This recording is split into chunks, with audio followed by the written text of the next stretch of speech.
السلام علیکم ورحمۃ اللہ وبرکاتہ ان الحمد للہ نحمده ونستعینه ونستغفره ونعوذ باللہ من شرور انفسنا ومن سیئات اعمالنا من يهده الله فلا مضل له ومن يضلل فلا هادي له واشهد ان لا اله الا الله وحده لا شريك له واشهد ان محمدا عبده ورسوله اما بعد فإن خير الحديث كتاب الله وخير الهدي هدي محمد صلى الله عليه وسلم وشر الأمور محدثاتها وكل محدثة بدعة وكل بدعة ضلالة وكل ضلالة في النار.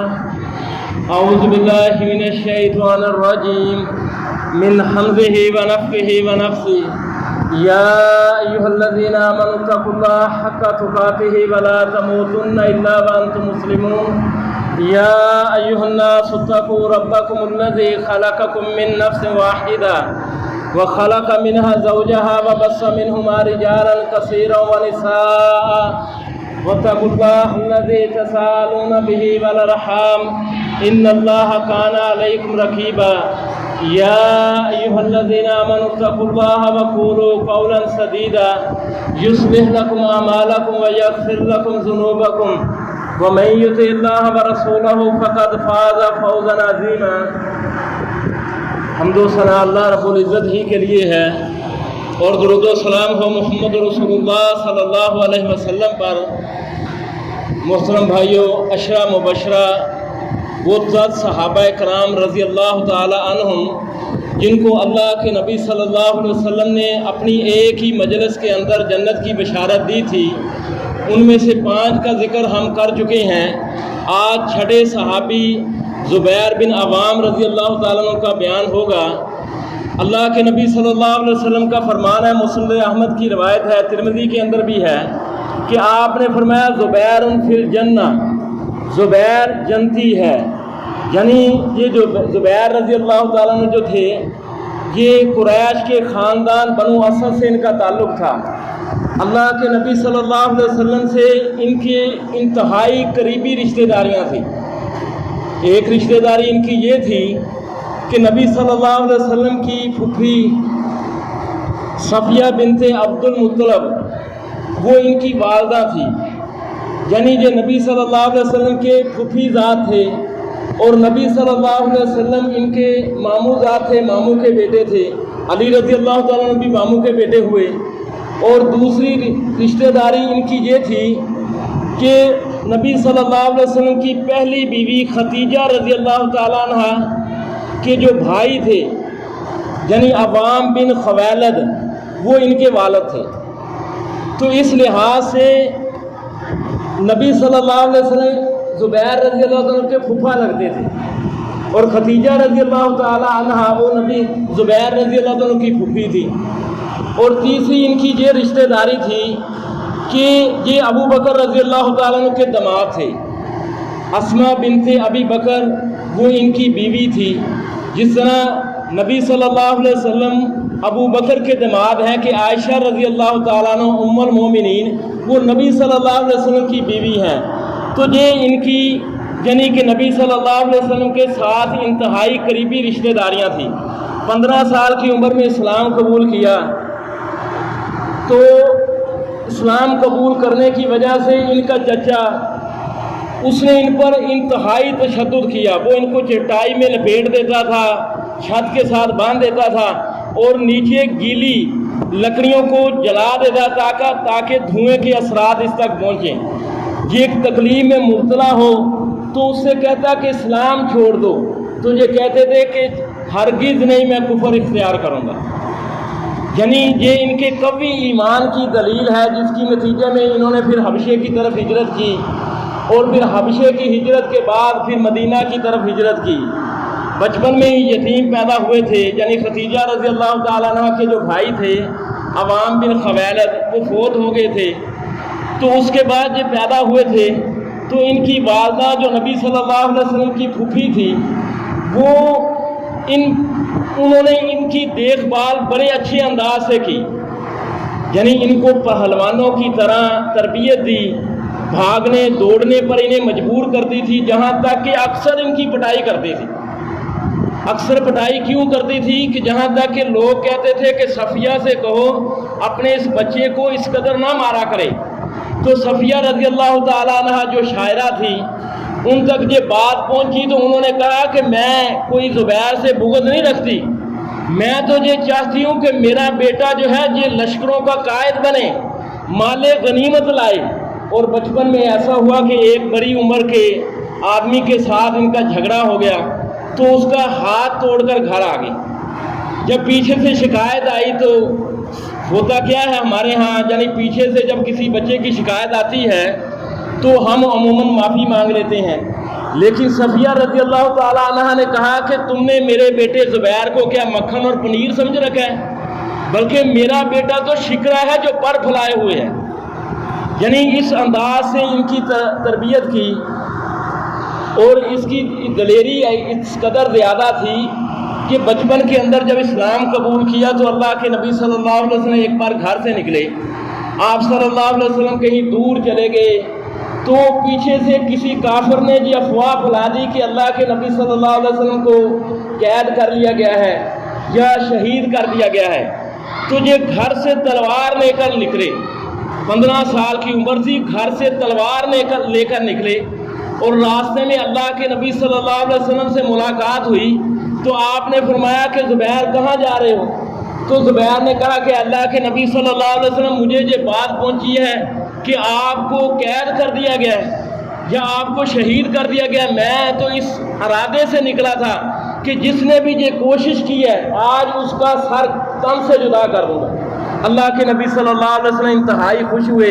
ان کے بیٹے عروہ بن زبیر کہتے ہیں کہ اول من صلی سیفہ فی سبیل اللہ، کہ اللہ کے راستے میں سب سے پہلے تلوار کو اٹھانے والے وہ زبیر تھے۔ اب اس کے نتیجے میں اگر کوئی بھی بندہ اسلام کے دفاع میں، اللہ کے نبی صلی اللہ علیہ وسلم کے دفاع میں لڑتا ہے تو اس کا ثواب لازماً زبیر رضی اللہ عنہ کو ملے گا۔ یہ مکے میں یہ واقعہ پیش آیا تھا اور مکے کے اندر کوئی جہاد فرض نہیں ہوا تھا، تو اللہ کے نبی صلی اللہ علیہ وسلم ان سے اس قدر خوش ہوئے کہ ان کے لیے دعا کی۔ یہ ان 6 افراد میں سے تھے جن کے بارے میں عمر رضی اللہ تعالیٰ نے یعنی شورا کے ارکان کا انتخاب کیا تھا اور کہا تھا کہ اللہ کے نبی صلی اللہ علیہ وسلم اس دنیا سے گئے ہیں تو ان 6 سے راضی تھے۔ اب خلافت کا انتخاب ان 6 میں سے ہوگا، ان میں سے 2 تو خلیفہ بن گئے تھے، عثمان رضی اللہ تعالیٰ عنہ، علی رضی اللہ تعالیٰ عنہ، باقی 4 یہ تھے کہ طلحہ، زبیر، سعد بن ابی وقاص اور عبد الرحمن بن عوف رضی اللہ۔ اور یہ ان 5 افراد میں سے تھے جو ابو بکر رضی اللہ عنہ کی دعوت پر جنہوں نے اسلام قبول کیا تھا، ان 5 افراد میں سے تھے۔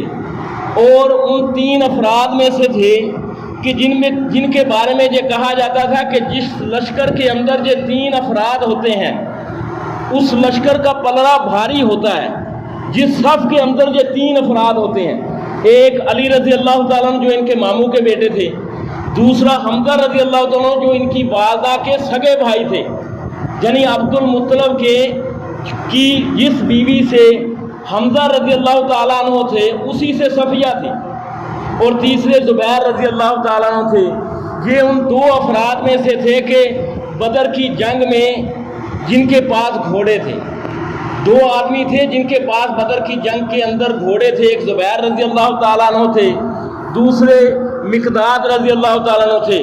باقی مسلمانوں کے پاس اس وقت 70 اونٹ تھے جس پر باری باری سوار ہوتے تھے، اور یہ وہ واحد بندے تھے کہ جب بدر کی جنگ میں حاضر ہوئے گھوڑے پر سوار ہو کر اور زرد اور پیلے رنگ کا امامہ باندھ کر آئے تو اللہ کے نبی صلی اللہ علیہ وسلم نے ان کو دیکھ کر فرمایا کہ آج فرشتے بدر کی جنگ میں زبیر کی حیات میں شامل ہوئے ہیں۔ زبیر جس حالت میں لشکر میں آیا ہے آج فرشتے بھی اس حالت میں آئے ہیں، اور اسلام کی خاطر سب سے پہلے تلوار اٹھانے والے اور گھوڑے پر سوار ہو کر حاضر ہونے والے۔ صحیح بخاری کے اندر ہے کہ بدر کے دن ایک کافر تھا، بدر کی جنگ کو یوم زبیر کا نام دیا گیا ہے، صحابہ یوم زبیر کا نام دیتے تھے کہ یہ بدر کی جنگ تو زبیر کا دن تھا، کیونکہ بدر کے دن ایک کافر تھا جس نے اپنے آپ کو پورا لوہے میں ڈوبا ہوا تھا، یعنی ایسی زرہ بند اس نے کی تھی کہ صرف اس کی آنکھیں خالی تھی، اور وہ لوگوں کو پکار رہا تھا کہ انا ابو ذات الکرش، کہ میں ابو ذات الکرش ہوں۔ ذات الکرش یعنی میں موٹے پیٹ والا ہوں۔ اس کا ایک مطلب یہ تھا کہ میں خاندانی بندہ ہوں، امیر بندہ ہوں۔ وہ لوہے میں ڈوبا ہوا تھا اور لوگوں کو یہ پکار رہا تھا کہ آؤ کوئی میرا مقابلہ کرے۔ تو زبیر رضی اللہ تعالیٰ عنہ اٹھے، ایک چھوٹی برچھی لی، چھوٹی برچھی، اور تاک کا نشانہ لگا کر اس کی آنکھوں کے اندر گھسا دی، وہ وہیں ڈھیر ہو گیا۔ پھر اس کی آنکھ سے جب نکالی تو زور لگا کر نکالی تو اس برچھی کے جو منہ تھے وہ مڑ گئے۔ اللہ کے نبی صلی اللہ علیہ وسلم نے بدر کی جنگ کے بعد وہ برچھی یادگار کے طور پر ان سے لے لی۔ پھر اس اللہ کے نبی صلی اللہ علیہ وسلم کے بعد ابو بکر میں، پھر عمر میں، پھر عثمان میں، اور پھر علی رضی اللہ تعالیٰ عنہ، پھر حسن و حسین رضی اللہ تعالیٰ عنہ کے اندر رہی، اور پھر ان کے بیٹے نے واپس لے لی، جو وراثت میں تقسیم ہوئی، اور ہر وارث نے بڑھ چڑھ کر بولی لگائی۔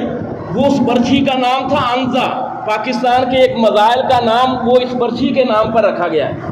اور ان کی تلوار جو تھی، جو بدر کے دن چلی تھی، سلمان بن عبد المالک نے اپنے دور حکومت میں ان کے بیٹے عروہ بن زبیر سے کہا کہ ہمارے پاس کئی تلواریں آئی ہیں، کیا تم اپنے باپ کی تلوار کو پہچانتے ہو؟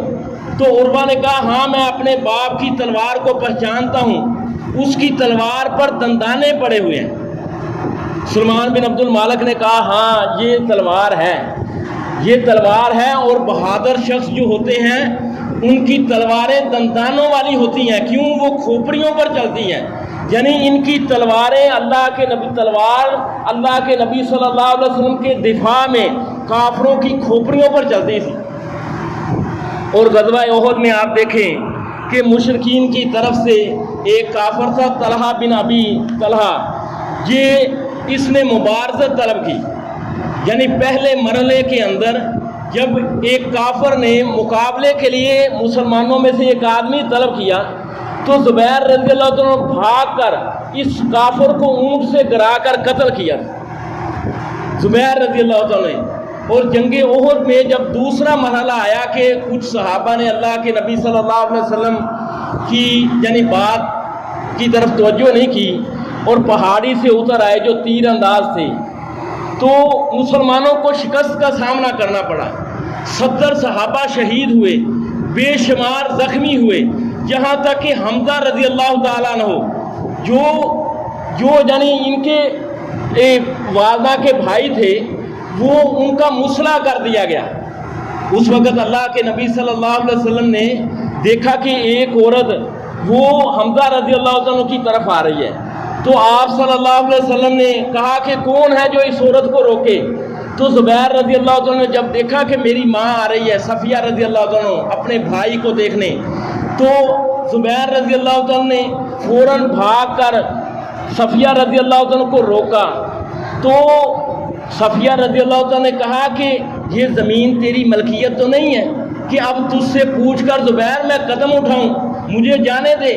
تو زبیر رضی اللہ عنہ نے کہا کہ اللہ کے نبی نے کہا ہے کہ اس عورت کو اس حمزہ رضی اللہ عنہ کی طرف بڑھنے نہ دو۔ تو ان کی والدہ کے قدم حالانکہ صدمے سے دو چار تھی، اس گھڑی کے اندر فوراً قدم روکے، کیونکہ فلاح اللہ کے نبی صلی اللہ علیہ وسلم کی اتباع کے اندر ہے، کامیابی آپ کی اتباع کے اندر ہے۔ کہا جی میں 2 چادریں لائی ہوں، حمزہ رضی اللہ عنہ کو ان کے اندر کفن دے دو، کفن دے کر دفنا دو۔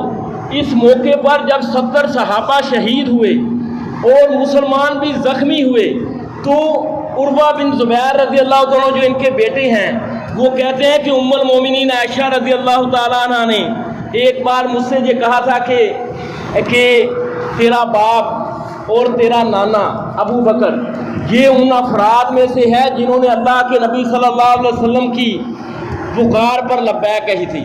اللہ کا فرمانا الذین استجابوا للہ والرسول، وہ لوگ جنہوں نے اللہ اور اس کے رسول کی پکار پر لبیک کہا۔ پکار پر کو قبول کیا، من بعد ما اصابہم القرح، اس کے بعد کہ انہیں زخم پہنچے الذین احسنوا منہم، یہ وہ لوگ تھے جنہوں نے نیکی کی، واتقوا اور متقی بنے، اجر عظیم، اللہ کا فرمان ہے ان کے لیے اجر عظیم ہے۔ یعنی جب صحابہ جو 70 شہید ہوئے، بے شمار زخمی ہوئے، اللہ کے نبی صلی اللہ علیہ وسلم نے اس وقت پکار لگائی کہ اب ہم نے کافروں کے تعاقب میں جانا ہے۔ ایسا نہیں ہے کہ کافر پھر پلٹ کر مدینے پر حملہ آور ہو جائیں، اور پھر ایسا ہوا بھی کہ ابو سفیان جب ایک مقام پر پہنچا اور اس نے کہا کہ ہم نے تو کوئی کامیابی حاصل کی نہیں ہے، چلو دوبارہ پلٹ کر حملہ کرتے ہیں، لیکن حمراء الاسد پر جب اس نے دیکھا کہ مسلمان ہمارے تعاقب میں آ رہے ہیں، 3000 کا اس کا لشکر تھا، اور یہ 70 افراد تھے جنہوں نے اللہ کے نبی صلی اللہ علیہ وسلم کی پکار پر لبیک کہی تھی۔ جی عروہ بن زبیر رضی اللہ عنہ کو عائشہ رضی اللہ تعالیٰ عنہ کہہ رہی ہے کہ تمہارا باپ، تمہارے 2 باپ، ایک ابو بکر اور دوسرا یعنی ابو بکر تیرا نانا اور دوسرا تیرا باپ زبیر، انہوں نے اللہ کے نبی صلی اللہ علیہ وسلم کے اس فرمان پر لبیک کی تھی اور ان کے کافروں کا تعاقب کیا۔ لیکن جب کافروں نے دیکھا کہ مسلمانوں کے اندر تو اس قدر دم خم ہے کہ ابھی تک ہمارا پیچھا کر رہے ہیں، تو وہ واپس مکے کی طرف پلٹ گئے تھے۔ اور احزاب کے موقع پر آپ دیکھیں، جب کافروں نے 10,000 کا لشکر تیار کیا، 10,000 کا لشکر، عرب کے قبائل میں سے انہوں نے جنگجو اکٹھے کیے کہ اب مسلمانوں کا خاتمہ کر دیتے ہیں، تو اللہ کے نبی صلی اللہ علیہ وسلم نے خندق کھدوائی۔ یہ ایک اصحاب شکن مرحلہ تھا جو اللہ کے نبی صلی اللہ علیہ وسلم نے طے کیا۔ تو سامنے سے تو خندق کھدوا دی، لیکن بنو قریظہ مدینے کے جو یہودی تھے، ان کے ساتھ اللہ کے نبی صلی اللہ علیہ وسلم کا ایک معاہدہ تھا جو میثاق مدینہ کے ساتھ مشہور تھا کہ مدینے پر اگر کوئی باہر سے دشمن حملہ آور ہوگا تو آپ نے بھی تحفظ کرنا ہے۔ لیکن مشرکوں نے مدینے کے یہودیوں کے پاس گئے کہ ہمیں محفوظ رستہ دیں، ہم مسلمانوں پر حملہ کریں۔ اب مسلمانوں کی اس وقت یہ حالت تھی کہ اللہ تعالیٰ نے سورہ احزاب کے اندر بیان کیا ہے، اذا جاءکم من فوقکم ومن اسفلکم منکم، جب وہ تمہارے اوپر سے آگے، جب وہ تمہارے نیچے سے آگے، وَإِذْ زَاغَتِ الْأَبْصَارُ، اور جب آنکھیں پتھرا گئی، وَبَلَغَتِ الْقُلُوبُ الْحَنَاجِرَ، اور دل جو ہیں وہ گلوں تک پہنچ گئے، وَتَظُنُّونَ بِاللَّهِ الظُّنُونَ، اور تم اللہ تعالیٰ کے بارے میں طرح طرح کے گمان کرنے لگے۔ هُنَالِكَ ابْتُلِيَ الْمُؤْمِنُونَ، اس وقت مومن آزمائے گئے، وَزُلْزِلُوا زِلْزَالًا شَدِيدًا، اور بہت بری طرح اللہ نے فرمایا زلزلے کی طرح ان کو ہلایا گیا۔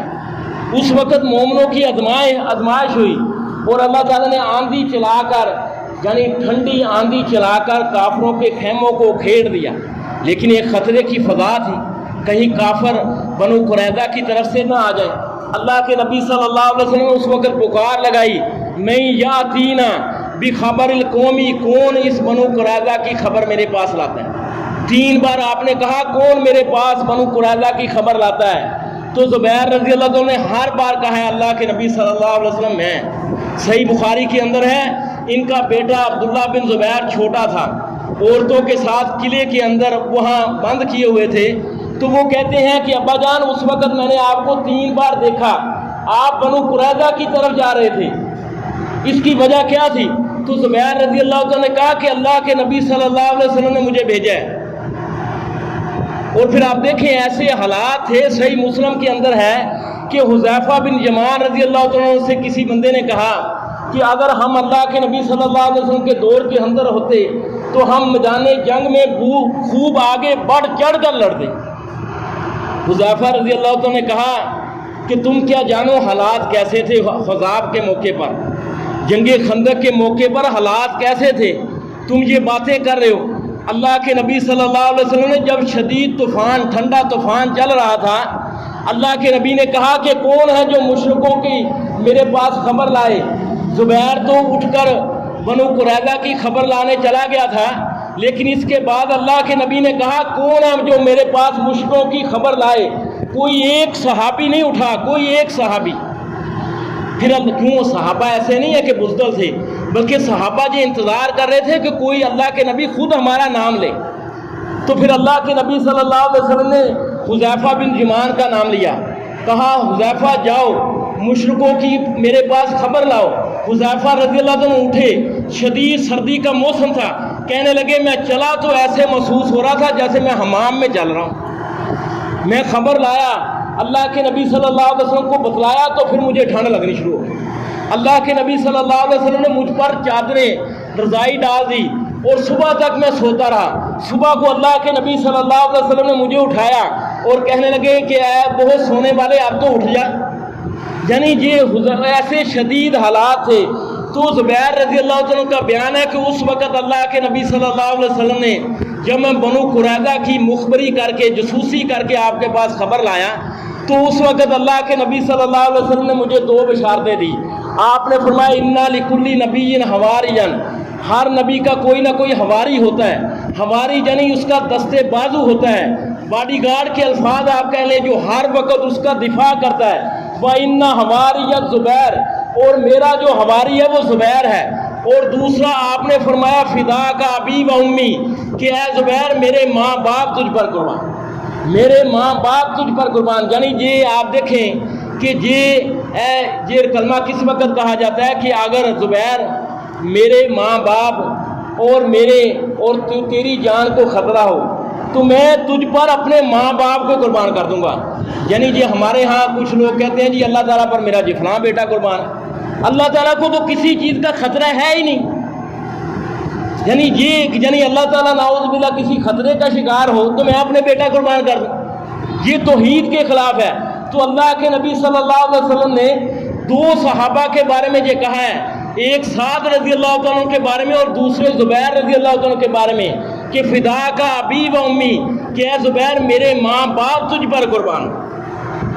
اتنے بڑی ان کو بشارت دی جنگ خیبر کے اندر، جب اللہ کے نبی صلی اللہ علیہ وسلم نے فرمایا کہ کل میں جھنڈا اس بندے کو دوں گا جس سے اللہ اور اس کا رسول محبت کرتا ہے اور وہ اللہ اور اس کے رسول سے محبت کرتا ہے، اور علی رضی اللہ عنہ کو جھنڈا دیا اور اللہ تعالیٰ اس کے ہاتھ پر فتح دے گا۔ تو علی رضی اللہ عنہ جب میدان جنگ میں جھنڈا لے کر گئے اور مرحب کو قتل کیا تو مرحب کے قتل ہونے کے بعد غصے سے بے تاب ہو کر اس کا بھائی یاسر مقابلے میں آیا، تو یاسر کے مقابلے میں زبیر رضی اللہ عنہ اٹھ کر اس کو قتل کیا۔ یعنی جنگ خیبر کی تکمیل کس نے کی ہے؟ زبیر رضی اللہ عنہ نے۔ جنگ یرموک میں اللہ کے جو نبی صلی اللہ علیہ وسلم کے بعد عمر رضی اللہ عنہ کے دور کے اندر ہوئی، صحیح بخاری کے اندر روایت ہے کہ نبی صلی اللہ علیہ وسلم کے کچھ صحابہ وہ جنگ یرموک میں زبیر رضی اللہ عنہ کے پاس گئے، کہنے لگے کہ ہم آپ کی قیادت میں رومیوں پر حملہ کرنا چاہتے ہیں، آپ آگے بڑھیں۔ زبیر رضی اللہ عنہ نے کہا کہ اگر میں آگے بڑھا حملہ کیا تو تم میرا ساتھ نہیں دے سکو گے۔ اور پھر زبیر رضی اللہ عنہ نے حملہ کیا تو رومیوں کی صفوں کو چیرتے چیرتے آگے نکل گئے، پیچھے پلٹ کر دیکھا تو کوئی آپ کا صحابی ایسا نہیں اس قدر تیزی نہیں دکھا سکا۔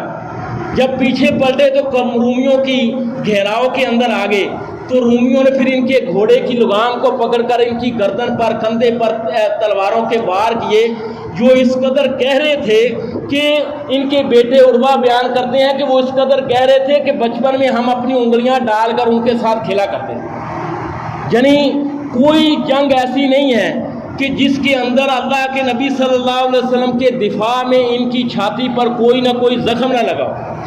ان کا بیٹا جو عروہ تھا وہ مدینے کا مفتی اور محدث تھا، اس قدر وہ قابل بیٹا تھا۔ اور پھر آپ دیکھیں ایک زبیر کا ایک وصف امانت داری، اس دنیا سے جانے لگے ہیں، شہید ہونے سے پہلے انہوں نے اپنے بیٹے سے کہا کہ میرے بیٹے آج مجھے لگتا ہے کہ میں مظلوم شہید ہو جاؤں گا، تو میرے پاس لوگوں کی کچھ امانتیں ہیں قرض کی صورت میں، تو نے میرا قرض ادا کرنا ہے۔ یہ ایک ذمہ داری والی بات تھی۔ کیا ہمارے اندر یہ بات ہے کہ ہمیں یہ فکر ہو کہ ہم نے فلاں بندے کا قرض دینا ہے؟ اس دنیا کے اندر جو لیا ہوا ہے، ان کے بیٹے نے پھر وہ قرض ادا کیا، اور پھر اس کے بعد آپ دیکھیں جنگ حنین میں ان کی شہادت ہوئی۔ علی رضی اللہ عنہ کے مقابلے میں جب یہ آئے اور علی رضی اللہ عنہ مقابلے میں نکلے، یہ مسئلہ کیا تھا کہ عثمان رضی اللہ عنہ شہید ہوئے اور ان کا مطالبہ کیا تھا طلحہ، زبیر اور ام المومنین عائشہ رضی اللہ تعالیٰ عنہ کا، کہ ہم نے عثمان رضی اللہ عنہ کا قصاص لینا ہے، اور وہ سارے کے سارے باغی جو ہیں وہ علی رضی اللہ عنہ کے لشکر میں ہیں، اور علی رضی اللہ عنہ ان سے قصاص لیں۔ علی رضی اللہ عنہ یہ نہیں کہتے تھے کہ میں قصاص نہیں لوں گا، لیکن علی رضی اللہ عنہ کہتے تھے پہلے مجھے مضبوط کرو، کیونکہ یہ جو باغی ہیں ان کے پیچھے 70 ہزار تو بندہ ہے، کیسے میں قصاص لے لوں۔ جنگ صفین میں جب یہ نکلے ہیں علی رضی اللہ عنہ کے مقابلے میں، تو علی رضی اللہ عنہ نے کہا کہ اے زبیر، کیا تمہیں وہ بات یاد ہے کہ جب تم نے میرے ہاتھوں میں ہاتھ ڈالے ہوئے تھے بچپن میں، اور اللہ کے نبی صلی اللہ علیہ وسلم نے ہمیں دیکھا تھا، اور اللہ کے نبی صلی اللہ علیہ وسلم نے تم سے یہ کہا تھا کہ زبیر، تمہیں علی سے اس قدر محبت ہے کہ تم نے اپنے ہاتھوں میں ہاتھ ڈالے ہوئے ہیں، لیکن ایک وقت آئے گا تم علی سے جنگ کرو گے، تو کیا زبیر تمہیں یہ بات یاد ہے؟ زبیر رضی اللہ عنہ نے کہا کہ ہاں مجھے یاد آ گئی ہے۔ زبیر رضی اللہ عنہ نے اپنا راستہ بدل لیا، لیکن علی رضی اللہ عنہ کے لشکر میں سے ایک بندہ عمر بن جموز ابن جمود وہ اٹھا، اور اس نے یہ سمجھا کہ میں زبیر کو قتل کر دوں گا تو علی رضی اللہ عنہ خوش ہوں گے، اس نے تعاقب کیا، دھوکے سے زبیر رضی اللہ عنہ کو قتل کیا، اور سر مبارک وہ علی رضی اللہ عنہ کے پاس لے کر آ گیا، اور تلوار بھی زبیر کی علی رضی اللہ عنہ کے پاس لے کر آ گیا۔ تو علی رضی اللہ عنہ نے کہا کہ ابن صفیہ کے بیٹے کے قاتل کو جہنم کی بشارت سنا۔ یعنی یہ ہمیں جو لوگ کہتے ہیں نا کہ یہ لوگ جی حدیثوں کو چھپاتے ہیں، یہ دیکھیں یہ جو ان کی جنگیں تھی یہ کوئی کفر اسلام کی جنگ نہیں تھی، ان کی آپس میں محبتیں تھیں۔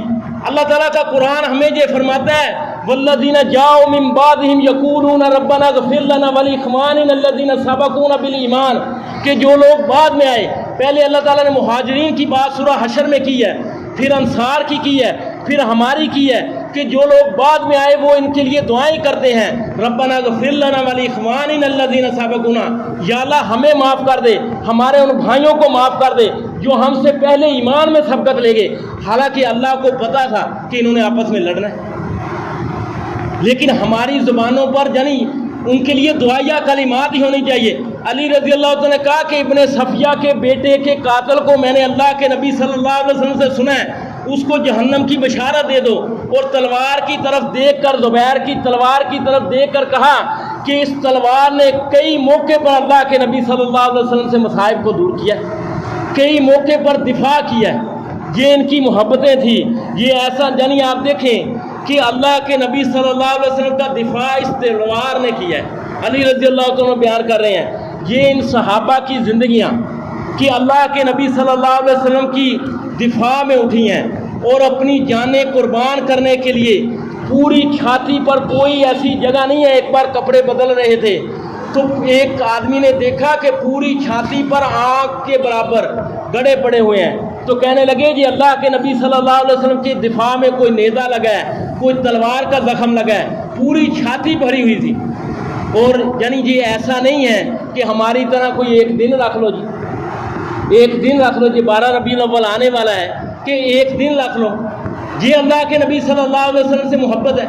اللہ کے نبی صلی اللہ علیہ وسلم کا فرمانا ہے ان ھذل امتی جعل عافیتها، کہ میری اس امت کی ساری جو عافیت ہے فی اولیہا، اس کے پہلے گروہ میں ہے، سیصیب آخرھا، اور اس کے بعد والے جو ادوار ہیں اس میں ایسی ایسی مصیبتیں آئیں گی، ایسے ایسے فتنے آئیں گے، اے میرے صحابہ اگر تم دیکھ لو تو تم ان کا انکار کر دو۔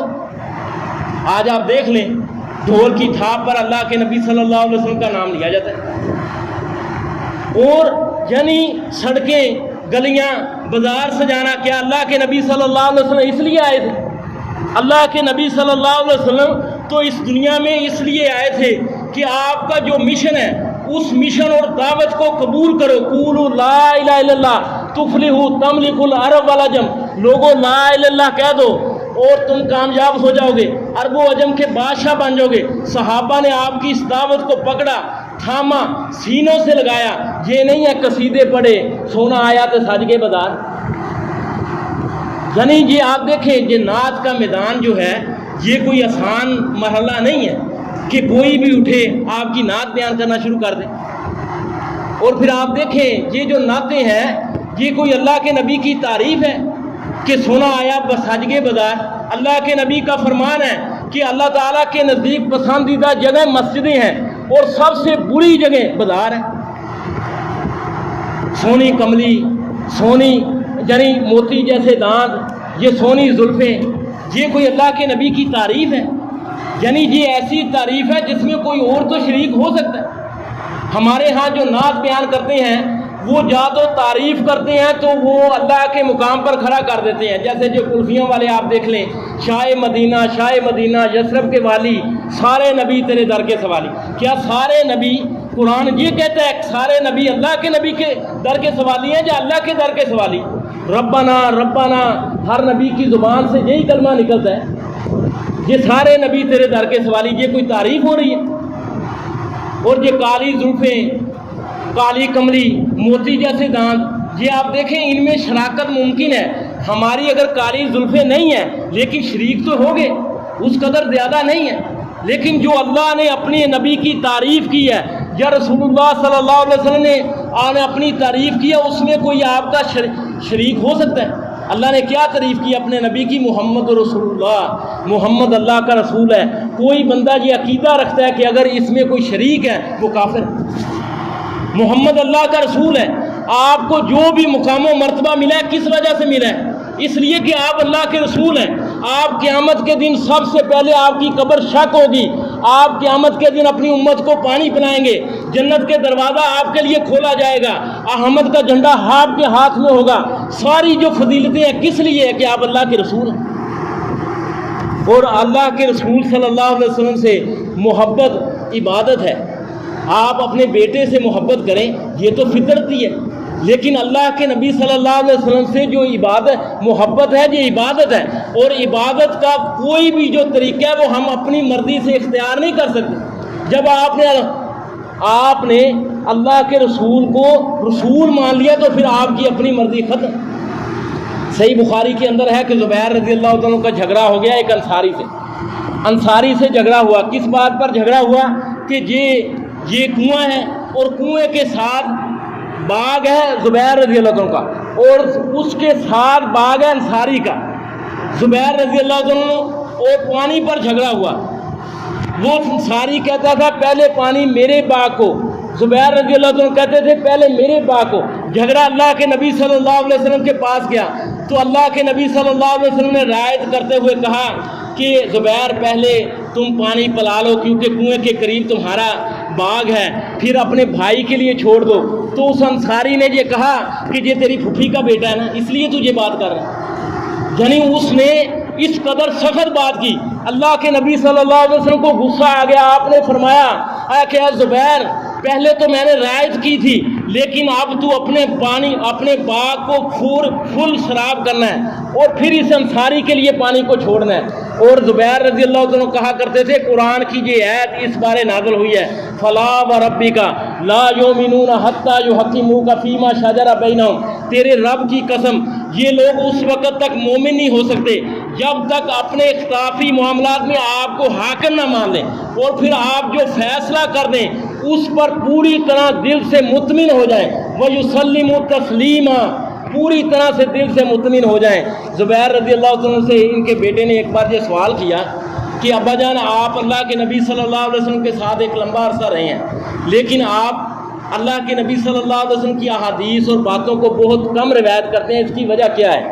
تو زبیر رضی اللہ عنہ نے کہا کہ میں نے ایک بار اللہ کے نبی صلی اللہ علیہ وسلم سے یہ بات سنی تھی. آپ نے فرمایا من کذب علی متعمدا فلیتبوأ مقعدہ من النار، جس نے میری طرف جان بوجھ کر جھوٹ بولا اس کا ٹھکانہ جہنم. تو میں اس وجہ سے آپ سے زیادہ باتیں بیان نہیں کرتا، ہو سکتا ہے کہ میں اس میں غلطی کر جاؤں. تو یہ کہ آپ دیکھیں ہمارا یہ رویہ ہے، ایسا تو نہیں ہے کہ کوئی بھی پوسٹ آئے فیس بک پر یوٹیوب پر ہم اس کی تحقیق کیے بغیر اللہ کے نبی صلی اللہ علیہ وسلم کی بات کو ہو بھی نہ ہو اس کو آگے بیان کر دیں تو ہم کہیں اس بات کا شکار نہ بن جائیں. اللہ کے نبی کا کیا فرمانا ہے؟ جس نے جان بوجھ پر مجھ پر جھوٹ بولا اس کا ٹھکانہ جہنم ہے. اللہ تعالیٰ سے دعا ہے وہ بات کو سمجھے عمل کرنے کی توفیق عطا فرمائے.